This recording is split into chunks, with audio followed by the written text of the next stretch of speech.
Hey guys, welcome back to Breakfast and Bible. So, we are in part 4 of our series on sexual assault. This is a heavy topic. Trigger warning to anyone who has experience with this and who may not want to continue this conversation, or who, may not feel ready to listen to this content. There is one more in this series, and then we will be back to the other topics pertaining to women of the Bible. Just, you know, hopefully more lighthearted things. I do plan to try to finish this up by the end of the year so that we can start 2023 talking about a slightly more upbeat things dealing with women in the Bible. So fear not, we're almost there. I see the light at the end of the tunnel. The first 3 episodes, we talked about outright examples in the text that talk about a woman being assaulted. So we talked about Dinah, we talked about Tamar, we talked about the unnamed concubine. If you have not seen those videos, they are on the channel. Feel free to go back and look at them. They're not really prerequisite for what we're going to talk about today, but you may want to see them first, just for context. Today, we're going to look at the other side. The other side of this issue being false accusations. So you have women who experience horrific things, horrific trauma. They go forward, they tell the public, they tell, the authorities, and no one believes them. People slander their reputation. People say things like they put themselves in that position, or they wanted something and they didn't get it, and now they're mad. That was a major thing. That was a major conversation that came up during the height of the Bill Cosby controversy. A lot of people that I talked to, they would express that they thought that these women may have, done things willingly under the assumption or the pretext that it would get them somewhere in Hollywood, or that it would make them famous, or that he would put them in his shows or in his movies. And then when that didn't happen, or their career didn't take off, they became upset, and that's why they made the accusations. Again, this is just people's opinions. I am not stating that that's what actually happened or didn't happen. I don't know these women. I don't know him. I don't know what happened. And it's unfortunate. The whole thing is unfortunate. But we do know that sometimes people do falsely accuse people of all kinds of things, not just in this case, but in general. And that is a major problem. It's a major problem because it makes it harder for people who have really experienced this to come forward and to get their cases heard and to be taken seriously. It's also just wrong. But there is irreparable damage that happens to the person who is falsely accused, right? We want justice. We want bad things to happen to bad people. But when you put bad things on a good person, then bad things happen to a good person, if that makes sense. And the Bible also talks about that. Many people don't, like I said at the beginning of this, I don't feel like I've ever heard churches talk about any of these things, really. I've heard this portion a little bit more, possibly because you often have men worried that women will falsely accuse them of sexual assault, more so than they are worried about being actually punished for actually committing sexual assault. And that's a whole topic right there. That's a whole nother topic. I don't want to get sidetracked on that, but it's more so because it's part of a more popular story, and it's hard to kind of just skip over. I haven't really heard people go into deep detail about it, but it's right there in your face in Genesis 39 with the story of Joseph. So Joseph, the favorite son of Jacob, gets sold off into slavery into Egypt, and he becomes a servant in the household of Potiphar. And Potiphar notices that Joseph is blessed by God. He takes a liking to him. He shows him favor, as much favor as you can have when you're a slave. But he rises him up to positions of leadership within the household. He entrusts him with things. He gives him things. And he is, for all intents and purposes, a good, master to Joseph. And Joseph is experiencing, more levels of freedom than he perhaps should, and he is experiencing favor within this household. So things are going good for Joseph. But then Potiphar's wife takes a liking to Joseph as well. And not the same kind of liking that Potiphar does, where it's like, oh, you're a good servant, you get things done, I like your work, you're intelligent, etc., etc. It is that she wants him for herself. And so Potiphar's wife makes several attempts to seduce Joseph, and Joseph stands firm in his belief that this is betrayal to his master, that it's not right. And so Joseph declines. And on one instance, when he declines, she has hold of his garment. Now, we're not really told what kind of garment he has on. I envision that he had on some sort of robe that was really easy to come out of. I'm not 100% sure what he had on, but he comes out of whatever it is and leaves the garment in her hand and goes on about his business. The issue arises here because she takes the garment and uses it as evidence that Joseph has tried to seduce her. She turns the story around. She cries attempted rape, and she tells her husband, she tells the servants, she gets into hysteria, and she has Joseph thrown in prison for something he did not do.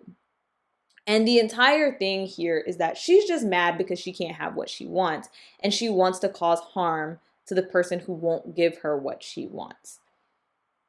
This is the counterpoint, right? So we see the balance. I think that's one of the things that we struggle with as humans. We bias towards our own point of view, our own agendas, and that's no different in the church. But the Bible is actually way more balanced than most people give it. So the Bible gives us examples of actual assaults and talks about the good, the bad, and how it should be handled. And it also gives us this counterpoint of like, yeah, assaults do happen, and we should execute swift justice to protect our women and to, to make sure to clear, to execute justice, right? But it also shows but there are also evil women who are falsely accusing people, and that's not okay either. So we have both, and pause to mention, we're gendering this because I'm talking about being a woman of God and women of the Bible, and that's where, my head is right now. But this is true in all cases. It doesn't matter whom has done what to whom. It doesn't matter if this is male on male violence or male on woman violence or woman on male violence or woman on woman violence. It don't matter what kind of assault it is. The general concept still stands. The assault, if you actually assault someone, you should be punished and justice should be brought to you. And if you have been assaulted, you deserve justice. But if you falsely accuse someone, then that's not okay, right? That's a non-gendered version of what I'm trying to say. So in the Bible, we see that Joseph is wrongfully accused and he does end up in prison. We don't necessarily see the consequences that come to Potiphar's wife, but we do see that Potiphar eventually understands that he's been played the fool, right? That his wife was never in danger, that none of this ever actually happened. Um, and I don't really know what happened, if there were strong consequences brought against her. I hope so. I think the reason the Bible doesn't go deep into that is because I think it's obvious that it's wrong. And I think also like she's inconsequential to the story. Um, Really, I think the larger part of the story, which is also why most pastors, I guess, don't actually delve into this aspect, is that the larger part is that it's setting Joseph up for where he's meant to be. So Joseph ends up in prison, and that's where he starts interpreting dreams for the people who work for the Pharaoh. And eventually he gets an audience with the Pharaoh, and then he ends up being elevated to the second in command of Egypt. And I think the idea here is that even though he was falsely accused and he was wrong, all's well that ends well. Like all works out for the good of those who love God and who serve God. And I think that's more of where the story is trying to focus our attention. But you know, as human beings, right, we have to know that when you're in the valley, it's rough. Like it's easy to look at the end of the story or to sit here and not be involved in one of these stories and say like, yeah, all things work to the good of those who serve God, and to say it'll work out for the best. But when Joseph was in prison, I'm pretty sure he was going through a rough time. And I know this because I have a friend who was falsely accused of sexual assault in college. And when this happened, the school sent out an email with his picture on it saying that, he had done this and that he wasn't allowed on campus. He got kicked out of his classes. He lost his scholarship. Um, all of these things happened, and then he had to go get a lawyer to prove his innocence. And the entire catastrophe happened because he showed a picture and maybe a video of the act to some of his friends. She got upset and she wanted, she wanted people to see her in a more wholesome light.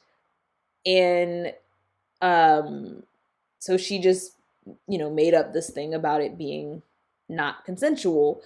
Because I don't know that she knew that there was video. I don't know. Let me not lie. And this was a while back. Whatever the case is, all of this had to go to court. And eventually he proved his case. He was able to come back to school. He was able to resume his scholarship and things like that. But in the aftermath, just like with so many things that happen in our society, the story breaks. It's a big news story. And then you never hear what happens later. So no one ever sent out another email that said, oh, it turns out that that was a false accusation. So and so won their case. They have been declared innocent.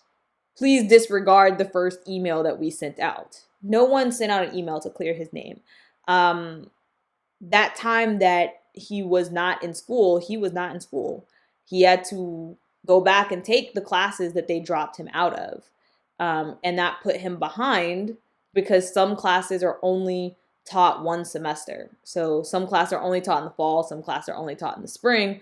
So if you got dropped out in the spring or in the fall, then you have to wait till the next spring or fall to take that class that you were in. And then that puts you behind for everything else. So, that happened. That's a difficulty. And again, like I said, for anyone who didn't know the person personally and who wasn't in that circle to hear what happened, they would just remember him as the guy that sexually assaulted someone while we were in college. And that would be their reputation. Once you put something out there, it's very difficult to pull it back in. Even if the school had sent out a retraction email, even if this, the person who accused him, sent out their own retraction or admitted it publicly, there are people who were at the school when it happened that were not at the school when he came back because they graduated, because they dropped out, because they were on the study abroad program, whatever whatever have you. And so it's very difficult to find everyone who heard about this and contact them and be like, oh, actually, that's not what happened. Right? And so the same thing happens even here with Joseph. If you think about what happened in the aftermath, the entire household had been told that Joseph had done this thing to the master's wife. And now all of a sudden he is raised the second in command of Egypt. There were probably still people in Potiphar's house that believed that Joseph had done this thing. And they may have not cared because he was saving them from a famine, or they may have been like, well, he's actually, he actually tried to betray the master, and he tried to do this and he tried to do that, right? We don't know that everybody, came full circle and understood that he was falsely accused. And that is a testament to the fact that words have power and we should be mindful of our words. And so I just felt like if I was going to talk about, the aspects in the first three, and I was going to spend the time to cover what justice looks like, we had to have this conversation as well. It has to be a balance. We have to talk about both sides of the coin. I didn't want to spend a lot of time on this because, like I said, I feel like it's pretty cut and dry. Don't lie on people. It's not hard. Don't lie on people. Do not bear false witness. Thou shalt not bear false witness. Bam. Right? But I did want to point out that there is also an example of that in the word, and to stop and kind of marinate on it for a little bit. There are some deeper things in there that I am very, very proud of myself for not going on a tangent with. But I do advise you to go back and read that story and to think a little bit more about how Joseph's character and her character, and how that relates to the world and what we see. And of course, don't be like Potiphar's wife. Okay, be like Joseph, not like Potiphar's wife, and don't assume that people are like Potiphar's wife, right? That's also a thing. So, with that being said, that is our episode of Breakfast and Bible for this week. We have one more. The last one, I want to talk about the actual laws, because we've gone through examples of what has happened, and we all know that what people do and what people are supposed to do is not always the same. And there is some really weird wording about the law concerning sexual assault in the Bible, so I did want to take a minute to talk about that. And in that last episode, we'll also talk about Bathsheba, because there's a big old question mark on Bathsheba. Big old question mark. So we'll get into that in the last episode, which will drop sometime in the month of December. And then we will pause for a while as I recuperate my mental energy and strength. And then in 2023, we'll get back to some of the more lighthearted and happy topics about being a woman of God. Thank you for tuning in. Please subscribe if you have not already subscribed and you enjoyed this content. And I will see you guys soon. Bye.